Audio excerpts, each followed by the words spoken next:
লক্ষ্মী ছাড়া ওঠ বলছি, ওঠ। ও পিসিমা, ইস, দিলে তো এত সুন্দর স্বপ্নটা 36 পাট করে। লজ্জা লাগে না তোর? আর কবে মানুষ হবি তুই? বেলা পর্যন্ত ঘুমাস? সংসার কিভাবে চলে সেদিকে তোর খেয়াল আছে কোনো? পিসিমা, আর কয়েকটা দিন কষ্ট করো। কেন রে?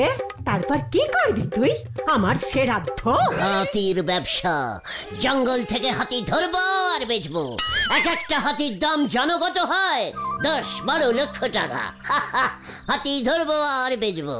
ওরে হতচ্ছাড়া, এত বড় বড় কথা বলা তুই বন্ধ কর, বন্ধ কর। নরকেও তোর ঠাঁই হবে না রে। দরকার পড়লে 2-3 পিস হাতি যমরাজকেও বেচে দেবো। আমার কাছে খবর আছে যমরাজ্যে হাতি নেই। এখন থেকে আমি যমরাজ্যে হাতি সাপ্লাই করবো পিসিমা। যমরাজার আন্ডারে 1 পিসও হাতি নেই। বন্ধ করো চিত্রগুপ্ত। এবার আপনি বলুন যমরাজ, একে কোন ধারায় ফেলবো? সকাল থেকে রাত্রির পর্যন্ত এত ঢপ ঝাড়ে, আমি এর পাপের হিসেব রাখতে পারছি না। আর আমার তো অন্য কাজও আছে নাকি? আমার নামেও ঢয়ে মানে না, মিথ্যে কথা বলছে। এত বড় সাহস! তাহলেই বুঝুন, পৃথিবীর লোক যদি বিশ্বাস করে যে স্বয়ং যমরাজের হাতি নেই, তাহলে কেমন লজ্জার বিষয় হবে। ঠিক ঠিক ঠিক ঠিক ঠিক ঠিক। যেভাবেই হোক ওকে আমার সামনে হাজির করো। আজ্ঞে মহারাজ। কি ছিল সেই সব দিন! রোজ সকালে আমি পিসেমশাই ভুবনচরণ জমিদারের হাতির পিঠে চেপে বাজার করতে যেতাম।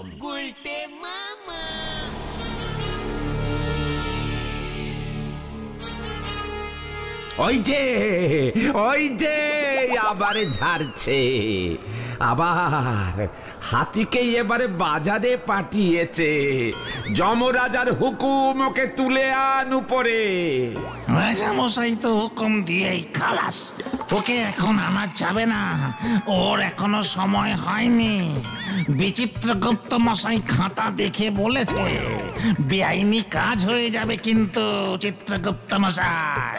দরকার হলে অন্য আইনে বানা। শোন কি বলছে। বাজার থেকে এসে আর একটা হাতি গ্যারেজ থেকে বার করে পুকুরে চান করতে যেতাম। মানে থাক উল্টে মামা, একটু অন্য কথা আলোচনা হোক না। কুমির ডাঙা খেলবে? কতদিন কুমির ডাঙা খেলি না। হোয়াট ডাঙা? আরে কুমির ডাঙা ছোট্টবেলায় কত খেলেছি। তুমি খেলেছো গুলতে মামা? খেলায় একজন কুমির হয়, সে যাকে ছুঁয়ে দেবে সেই আউট। আমরা কুমিরের সঙ্গে গিয়ে বলতাম, কুমির তোর জলকে নেমেছি। কোথা? তুই আমাকে কুমির ডাঙা খেলা শেখাচ্ছিস? তুমিও ছোটবেলায় বুঝি খেলতে? হ্যাঁ, ওই হাতির পিঠে চেপে, তাই তো? খেলতাম মানে? ওই খেলাটা কে আবিষ্কার করেছিল জানিস? কি তুমি? সে অনেক বড় টঘনা। এই ঘটনা। হ্যাঁ, ঘটনা বুঝেছিস? এই যেমন এই চা খেতে শুনি গুলটে মামা। ঠিক বলেছিস, চল ঘটনাটা নড়ারও জানা দরকার। কামান, ও তো জানে না আমি কি করেছি। চল রে পাচু, আজকে টপিক পেয়ে গেছে। পিসেমশাই জমিদার ভুবনচরণ একদিন সকালে আমাকে ডেকে বলল কি জানিস? আমরা কি করে জানবো, তুমি বলো। বলল, গুইলটা যা আজকে পুকুরে ছিপ ফেলা, ইলিশ খামু, জোড়া ইলিশ ধইরা নিয়ে আয়। পুকুরে ইলিশ মাছ পাওয়া যায় নাকি? ওরে ক্যালটা বুলাস, জমিদারের পুকুরে সব মাছ পাওয়া যায় বুঝেছিস? মা গো মা, আমারই তুলি না মা। নড়া, নিজের জীবনে ইলিশ মাছ খেয়েছিস কখনো? পুকুরের তাজা ইলিশ খাইনি গুলটে বাবু। তাই তোর এত জ্বলছে। তোরা দেখ। আচ্ছা, ঠিক আছে। তারপর কি হলো? তুমি ছিপ দিয়ে মাছ ধরতে গেলে, আলবাত পুকুরে গিয়ে ছিপ ফেললাম। ছিপ নিয়ে তো বসেই আছি 10-12টা কাতলা, 40-50টা কই, পুঁটি, মৃগেল, সব রকমের মাছ ছিপের কাছে এসে এসে ঘুরে ঘুরে দেখে যাচ্ছে। জোড়া ইলিশের আর পাত্তাই নেই। তুমি কি করে জানলে যে পুকুরে দুটোই মাত্র ইলিশ ছিল? ওরে ক্যালটা বুলাস, তার আগের দিনই তো বাজার থেকে 2টো ইলিশের পোনা এনে আমি নিজের হাতে পুকুরে ছেড়েছিলাম। এই পুকুরে ছাড়ার কি দরকার ছিল? বাজার থেকে কিনে যখন এনেইছিলে রান্না করে খেয়ে ফেললেই তো পারতে। খামোখা মাছ দুটো পুকুরে ছেড়ে আবার খাটনি করে ছিপ ফেলে ধরলে। পুকুরের ইলিশের টেস্ট জানিস? জীবনে তো কোনোদিন খাসনি। মা গো মা, আমার এবার সত্যি করে তুলে নাও মা। ঠিক আছে তুমি চালিয়ে যাও গুলটে মামা, চালিয়ে যাও। তারপর কি হলো? তারপর প্রায় ঘন্টা 3 পর হঠাৎ ছিপে পড়লো এক টান। আমিও মারলাম এক টান। কি কাণ্ড! ছিপ তো আর ওঠে না। কেন? ছিপে কি গাইতেছিল? কচ্ছপ? আরে কচ্ছপ না। তাহলে কুমির। না, আর সহ্য করা যাচ্ছে না, আর সহ্য করতে পারছি না। ছিপে কুমির ধরা পড়েছে। মাগো মা, ওনার অপরাধ নিও না মাগো। তারপর কুমিরটাকে তুমি বাড়ি নিয়ে এলে? আনবো না, ওই কুমিরটাই তো ইলিশ মাছ দুটোকে খেয়েছিল। কুমির ইলিশ মাছ খেয়ে নেছে? 2-3টে কচ্ছপও খেয়েছিল। তারপর কুমিরটাকে কি করলে? বুঝলাম।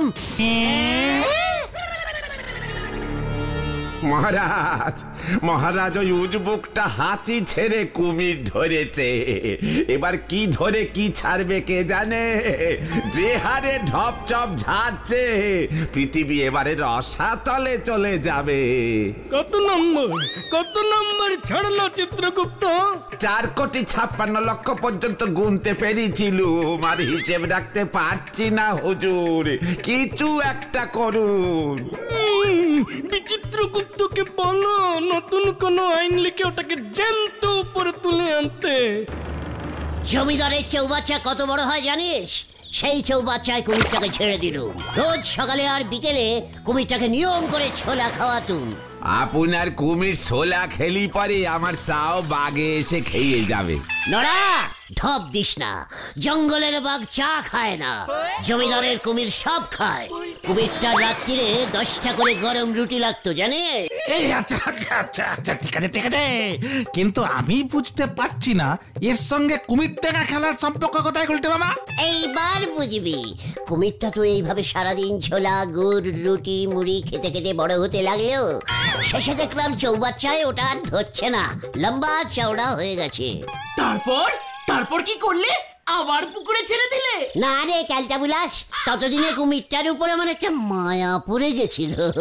চৌবাচ্চা থেকে তুলে ডাঙায় ছেড়ে দিলাম। কুমির ডাঙা এলো, এবার বুঝেছিস যখন থাক, আমি আর বলছি না, তুই বল। বেঁচে গেলাম। তাহলে বাকিটা শুনবি না? এই না বলো। ঠিক আছে, এত করে যখন বলছিস বলি তাহলে। বলি তারপর হলো কি, কুমিরটা ডাঙায় দিকে হাঁটতেই পারছে না।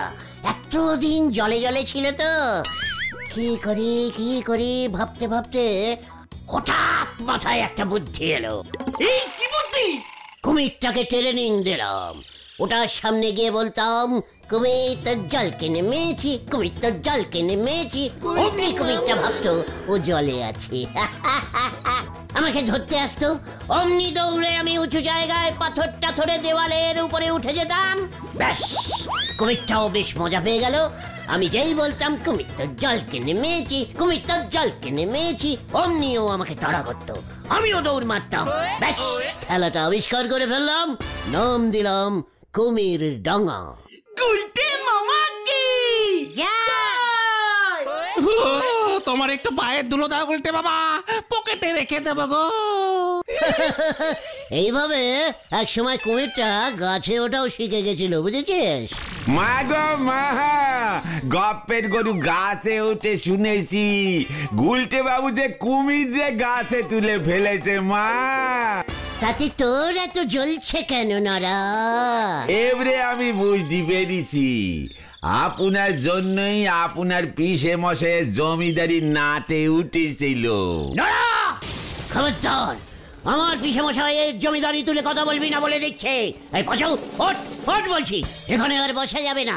সে তো ফ্রিতে চা খাওয়া হয়ে গেছে তাই। পাঁচু, কামান কামান।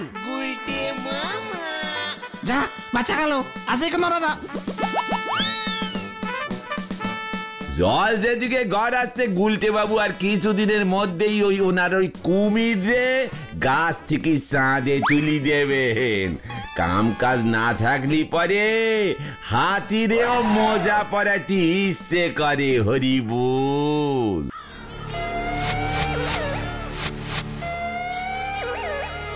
রাজা মশাই, চিত্রগুপ্ত মশাইয়ের অবস্থা কিন্তু ভালো ঠেকতেছে না। প্রেশারটা কই উঠছে, মানে মাথায় উঠছে মনে হইতাছে। বুকের খাঁচায় এমন ধরপড়ানি শুরু হয়েছে, আজ রাতটা টিকলে হয়। কি কাণ্ড! ওই হতচ্ছাড়াটা কুমিরটাকে গাছে তুলেছে শোনার পরেই চিত্রগুপ্তের হাতটা ফটাস করে আওয়াজ করে ফেটে গেল। চিত্রগুপ্ত পটল তুললে যমরাজ্য চলবে কেমন করে? না, কড়া ডোজের ওষুধ দিছি। এই যাত্রায় যদি কোনো রকমে বাঁচা যায়, কিন্তু সাবধানে থাকতে হইব। হার্ট যেন আর বড় কোনো চোখ না খায়। না না না না না না, আর উপায় নাই। ওই উজবুকটারে পৃথিবী থেকে জ্যান্ত তুলেই আনতে হবে দেখছি। আমাকে কবির ডাঙ্গা খেলা শেখাচ্ছে আমাকে। আমাকে তো চিনে না।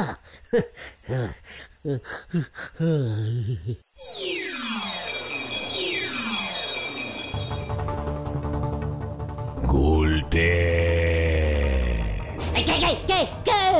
ওঠ, তোর ডাক এসেছে, তোকে নিতে এসেছি।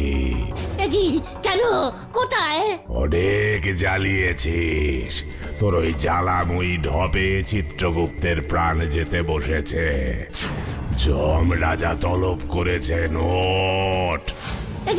না, আমি যাব না। যাবি না? যম রাজার আদেশ, যেতে তোকে হবে। চল। ও পিসিমা!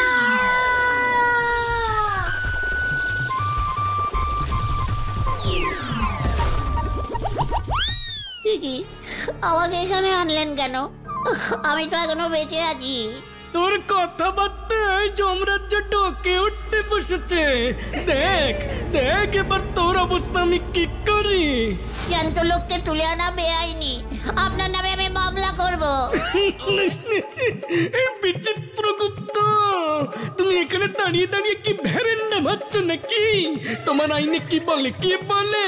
ও যে আমার নামে মামলা করবে বলছে। করতেই পারে, কারণ আপনি ও মরবার আগেই ওকে তুলে এনেছেন। কি মুশকিল কি মুশকিল, ওর জন্য তো চিত্রগুপ্ত মরতে বসেছে। আমি একবার পৃথিবীতে গিয়ে নি 50,000 টাকার মানহানির মামলা ঠুকবো। আপনার এই যমরাজ্য বোমা মেরে উড়িয়ে দেবো আমি। কি মুশকিল! এই যে বিচিত্রগুপ্ত, কিছু একটা ব্যবস্থা করো ভাইটু। করছি। শোনো ভাই, আমরা তোমাকে 50,000 টাকা দিচ্ছি, তুমি মানে যমরাজ্য থেকে কেটে পড়ো। ঠিক আছে, তবে আমারও একটা শর্ত আছে। শর্ত? আবার কি শর্ত? এখন থেকে পৃথিবীতে জমদূত পাঠানো বন্ধ। যখন তখন জমদূত পাঠিয়ে দিচ্ছেন, লোকজন ভয় খেয়ে যাচ্ছে। কি মুশকিল! পৃথিবী থেকে লোক তুলে না আনলে যমরাজ্য চলবে কেমন করে? পাপ পুণ্যের বিচার করা তো আমার কাজ। আমি পাঠাবো পৃথিবী থেকে, আমি আপনাকে লোক সাপ্লাই করব। ও বিচিত্রগুপ্ত, ও এমন কি বলছে? কথাটা মন্দ বলেনি যমরাজা। যমদূতের কাজটা যদি ওকে আমরা কন্ট্যাক্ট দিতে পারি, তাহলে আমাদের অনেক খরচা কমে যাবে। যমদূতের পোস্টটাই উঠে যাবে, মাইনে দিতে হবে না আপনাকে। আচ্ছা, কিন্তু এতে তোর কি লাভ? সেটা আমাকে বুঝে নিতে দিন। আমার বুদ্ধির সঙ্গে আপনি টক্কর দিতে পারবেন না, বুঝেছেন? হ্যাঁ হ্যাঁ, সে তো বুঝতেই পারছি। যা, তবে কাজে লেগে পড়।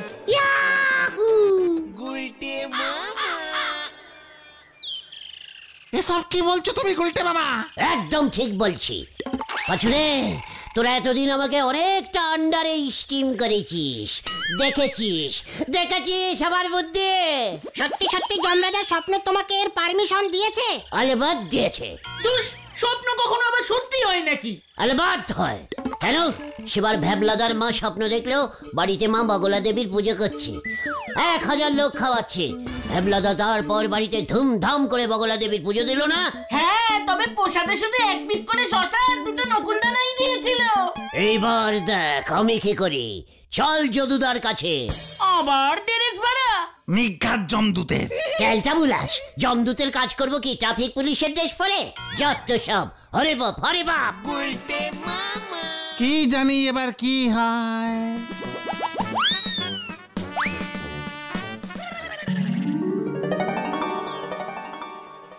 প্রথমে ঝোলা গোবিন্দর বাড়িতে হানা দি। গুলটে মামা, তুমি কিন্তু এবার ঝুলে যাবে। চক্কর।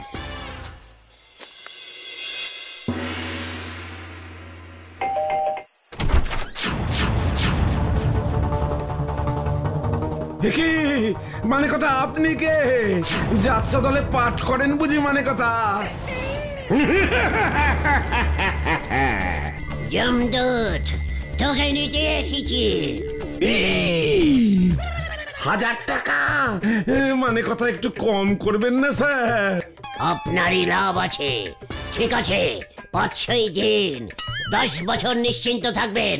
আর আপনাকে তুলতে আসবো না। অনেককে ভাগ দিতে হয় তো, বুঝতেই পারছেন। হ্যাঁ, চিত্রগুপ্ত বাবুকে ম্যানেজ করা খুব কঠিন। আচ্ছা মানে কথা ঠিক আছে তাই দিচ্ছি।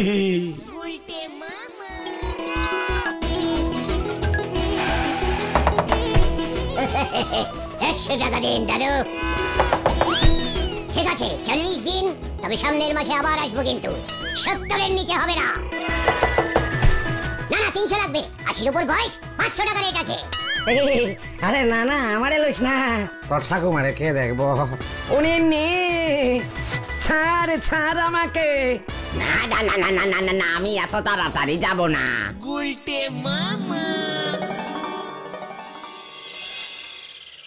মাত্র 675 টাকা উঠেছে। ক্যালটাবুলাস গুলো জমদূতের সঙ্গেও দরদাম করছে। গুলটে মামা, যা টাকা উঠেছে সেটাই থাক, আর বেশি করতে গেলে কিন্তু ফেঁসে যাবে। যদুদাই তো দেশের ভাড়া 500 টাকা নিয়ে নেবে। তাহলে তুমি টাকা তোলা চালিয়ে যেতে চাও? আজ রাত্রে একটা মোটা দাম মারতে হবে। অলরেডি পাড়ায় কিন্তু এই কেসটা নিয়ে আলোচনা শুরু হয়ে গেছে। লুচির দাদু 40 টাকা দিয়েছে বলে লুচির বাবা হ্যাপি করছে গেছে। কি কাণ্ড! আমার থানার আন্ডারে জমদূত এসে টাকা তুলছে, আমি কি করব? আপনাকে ওই জমদূতকে ধরতে হবে। কি কাণ্ড! জমদূত ধরা কি পুলিশের কাজ নাকি?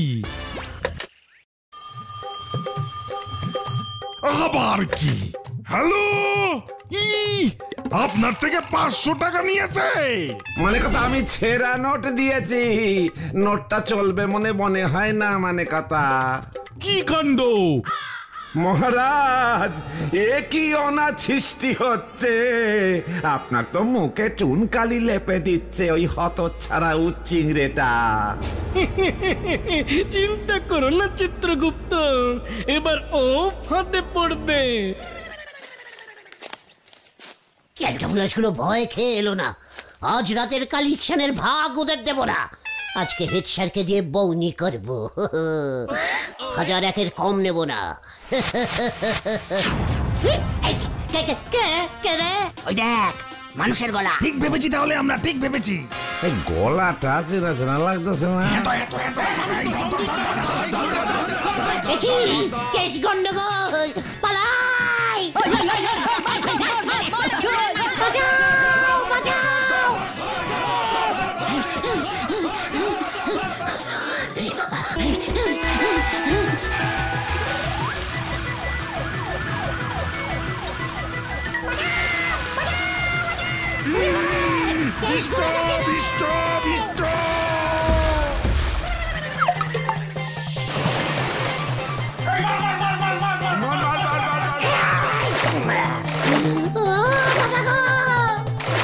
আমাকে কেউ তোলে রে ভাইচু।